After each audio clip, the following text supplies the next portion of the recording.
دوزخ بھی ایک مکان ہے کہ اس قہار و جبار کے جلال و قہار کا مظہر ہے، یعنی اللہ تبارک و تعالی کے جلال کا یہ مظہر ہے۔ جس طرح اس کی رحمت و نعمت کی انتہا نہیں کہ انسانی خیالات و تصورات جہاں تک پہنچے، وہ ایک جو ہے شمع ہے، یعنی شمع کا معنی قلیل مقدار ہے، اس کی بے شمار نعمتوں سے اسی طرح اس کے غضب و قہار کی کوئی حد نہیں کہ ہر وہ تکلیف و اذیت کے ادراک کی جائے، یعنی سوچی یا سمجھی جائے، ایک ادنا حصہ ہے اس کے بے انتہا عذاب کا۔ قرآن مجید و احادیث میں جو اس کی سختیاں مذکور ہیں، یعنی ذکر کی گئی ہیں، ان میں سے کچھ اجمالاً سماعت فرمائے کہ مسلمان اسے توجہ سے سنے اور اس سے پناہ مانگے اور ان اعمال سے بچے جن کی جزا جہنم ہے۔ حدیث پاک میں ہے کہ جو بندہ جہنم سے پناہ مانگتا ہے، جہنم اللہ کی بارگاہ میں عرض کرتی ہے، اے رب یہ مجھ سے پناہ مانگتا ہے تو اس کو اپنی پناہ عطا فرما۔ قرآن مجید میں بکثرت ارشاد ہوا کہ جہنم سے بچو، دوزخ سے ڈرو۔ ہمارے آقا و مولا صلی اللہ علیہ وسلم ہم کو سکھانے کے لیے کثرت سے اس سے پناہ مانگتے ہیں۔ حالانکہ ہمارے آقا تو مغفرت یافتہ ہیں، آپ کے صدقے میں لوگوں کی مغفرت ہوگی، آپ شفاعت کبریٰ کا دروازہ کھولیں گے، لیکن ہمیں سکھانے کے لیے، ہمیں تعلیم دینے کے لیے آپ صلی اللہ علیہ وسلم جہنم سے پناہ مانگا کرتے تھے۔ تو ہم گناہ گاروں، بدکاروں، سیاہ کاروں کو کتنا زیادہ جہنم سے اللہ کی پناہ مانگنی چاہیے۔ اے اللہ، جہنم کی آگ سے، جہنم کے عذاب سے، دوزخ کے عذاب سے ہم تیری پناہ مانگتے ہیں، مولا تو ہمیں اپنی پناہ عطا فرما۔ جہنم کے شرارے یعنی پھول اونچے اونچے محلوں کی برابر اڑیں گے، یعنی پھول سے مراد چنگاریاں، یعنی جہنم کی جو چنگاریاں ہوں گی یہ اونچے اونچے محلوں کی برابر اڑیں گی، گویا زرد اونٹوں کی قطار کے پہ ہم آتے رہیں گے، یعنی جہنم کی جو چنگاریاں ہوں گی وہ اونچے اونچے محلات ہوتے ہیں، تو اونچے اونچے محلات کی طرح جو ہے یہ بہت اوپر تک جائیں گی۔ اللہ اکبر۔ آدمی اور پتھر اس کا ایندھن ہے، یہ جو دنیا کی آگ ہے اس آگ کے 70 جزووں میں سے ایک جز ہے۔ ذرا آپ غور کیجئے گا، یعنی جہنم کی آگ کے مقابلے میں دنیا کی آگ جو ہے یہ جو ہے، یعنی دنیا کی آگ جو ہے یہ جہنم کے آگوں میں سے جو ہے ایک جز ہے، یعنی جب جہنم کی آگ جو ہے اس میں 70 گنا تیزی ہوگی تو جہنم کی آگ کا، اس کی شدت کا، اس کی سختی کا، تکلیف کا عالم کیا ہوگا۔ یعنی جہنم کی آگ دنیا کی آگ کے مقابلے میں 70 گنا تیز ہے۔ آج دنیا کی آگ میں اتنی تیزی، اتنی شدت ہے کہ اگر ایک سیکنڈ کے لیے آگ میں ہمارا ہاتھ چلا جائے یا کسی گرم چیز پر ہمارا ہاتھ لگ جائے تو ہم بے قرار ہو جاتے ہیں، ہم تڑپتے ہیں، مچلتے ہیں، ٹھنڈک والی کوئی چیز لگاتے ہیں، برف میں ہاتھ رکھتے ہیں، ٹھنڈے پانی میں ہاتھ ڈالتے ہیں۔ تو دنیا کی آگ میں اتنی شدت ہے، اتنی تکلیف ہے،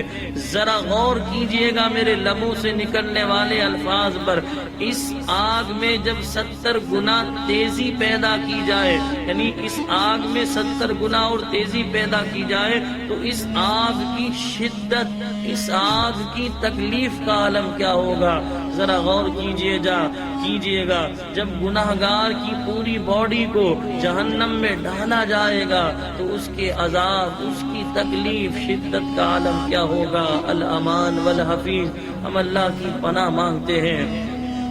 جس کو سب سے کم درجے کا عذاب دیا جائے گا اسے آگ کی جوتیاں پہنا دی جائیں گی، جس سے اس کا دماغ ایسا کھولے گا جیسے تانبے کی پتیلی کھولتی ہے۔ وہ سمجھے گا کہ سب سے زیادہ جہنم میں مجھے ہی عذاب دیا جا رہا ہے، حالانکہ اسے سب سے ہلکا عذاب دیا جا رہا ہے۔ سب سے ہلکے درجے کا جس پر عذاب ہوگا اس سے اللہ عز و جل پوچھے گا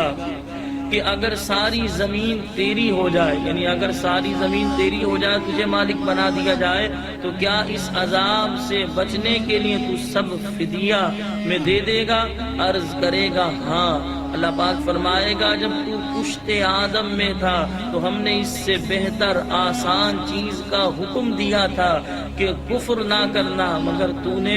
نہ مانا۔ جہنم کی آگ 1000 برس تک دھوکائی گئی، یعنی جلائی گئی، یہاں تک کہ سرخ ہو گئی، پھر 1000 برس اور یہاں تک کہ سفید ہو گئی، پھر 1000 برس اور جلائی گئی، یہاں تک کہ سیاہ ہو گئی، تو اب وہ نری سیاہ ہے۔ حاضرین محترم، آپ غور کیجئے، آج دنیا کی آگ جلائی جاتی ہے تو اس کے ساتھ کچھ روشنی بھی ہوتی ہے، لیکن جہنم کی آگ 1000 سال تک جلائی گئی، سرخ ہوئی، پھر دوبارہ 1000 سال تک جلائی گئی، سفید ہوئی، پھر یہاں تک کہ 1000 سال دوبارہ اسے جلایا گیا، تو لہذا وہ بالکل سیاہ ہو گئی۔ یعنی آپ غور کریں، جہنم کی آگ ایسی ہوگی کہ اس کی تپش تو ہوگی، اس کی تکلیف شدت تو ہوگی آگ میں، لیکن اس آگ میں روشنی نہیں ہوگی۔ پھر آپ یہاں پر یہ بھی غور کریں کہ جہنم میں جسے سب سے ہلکا عذاب دیا جا رہا ہے، اسے آگ کی جوتیاں پہنائی جا رہی ہیں، جس سے وہ یہ سمجھ رہا ہے کہ مجھے سب سے بھاری عذاب دیا جا رہا ہے، حالانکہ جہنم کے سب سے ہلکے عذاب کا عالم یہ ہے کہ اسے جہنم کی جوتیاں پہنائی جائیں گی، جس سے اس کے دماغ سے ایسے دھواں نکلے گا جیسے کسی ہانڈی، کسی بھگونے میں سے دھواں نکلتا ہے۔ الامان والحفیظ، ذرا غور کیجئے گا، جہنم کے سب سے ہلکے عذاب کا عالم یہ ہے، تو جہنم میں جسے سب سے تیز، سب سے سخت عذاب دیا جائے گا، اس کی شدت تکلیف کیسی ہوگی۔ پیارے بھائیوں دوستوں، ہم کمزور بدن لوگ ہیں، ہم نازک جسم والے لوگ ہیں۔ آج گرمیوں کے دنوں میں دوپہر کے وقت ننگے پاؤں چلنا ہم سے برداشت نہیں ہوتا۔ آج گرمیوں کے دنوں میں دوپہر کے وقت دھوپ میں تھوڑا کام کر لیں تو ہم گھبرا جاتے ہیں، بے قرار رہتے ہیں، ہائے گرمی کے الفاظ ہماری زبان سے نکلتے ہیں۔ ذرا غور کریں، ارے یہ تو دنیا کی گرمی ہے، پھر آپ دیکھیں دنیا کی آگ، پھر دنیا کی آگ کے مقابلے میں جہنم کی آگ 70 گنا تیز، تو اس کے عذاب کا عالم کیا ہوگا۔ پیارے بھائیوں دوستوں، اس پروگرام کے توسل سے ہم آپ سے اپیل کرتے ہیں، خدا را اللہ کی نافرمانی کرنے سے بچیں، خدا را اللہ کے غضب کو ابھارنے والے کاموں سے بچیں، خدا را اللہ تبارک و تعالی کے احکامات کی خلاف ورزی کرنے سے بچیں۔ ہم آپ سے گزارش کرتے ہیں، خدا را نماز قضا کرنے سے بچیں، والدین کی نافرمانی کرنے سے بچیں، سود کا لین دین کرنے سے بچیں، رشوت کے لین دین سے بچیں، خدا را اللہ کی اطاعت کریں، فرما برداری کریں۔ یاد رکھیں، اگر یہ زندگی تو عارضی ہے، چند سالہ زندگی ہے، دنیا فنا ہو جائے گی، ختم ہو جائے گی، لیکن یہ چند سالہ زندگی اگر ہم نے اللہ کی اطاعت میں گزار لی، فرما برداری میں گزار لی، نمازیں ادا کرتے ہوئے، قرآن کی تلاوت کرتے ہوئے، رمضان کے روزے رکھتے ہوئے، اللہ کی فرما برداری کرتے ہوئے، اللہ کی خوشنودی حاصل کرتے ہوئے گزار لی، تو یاد رکھیں ہماری قبر بھی روشن ہے، قیامت کی بھی ذلت و رسوائی سے ہم بچیں گے، ہمیں اللہ کے فضل سے جنت ملے گی، جنت میں راحت ہی راحت، سکون ہی سکون ہے۔ اللہ کی بارگاہ میں دعا کرتا ہوں، اللہ مجھے بھی آپ سب دیکھنے والوں کو جہنم کے عذاب سے، قبر کے عذاب سے محفوظ فرمائے۔ وآخر دعوانا ان الحمد للہ رب العالمین۔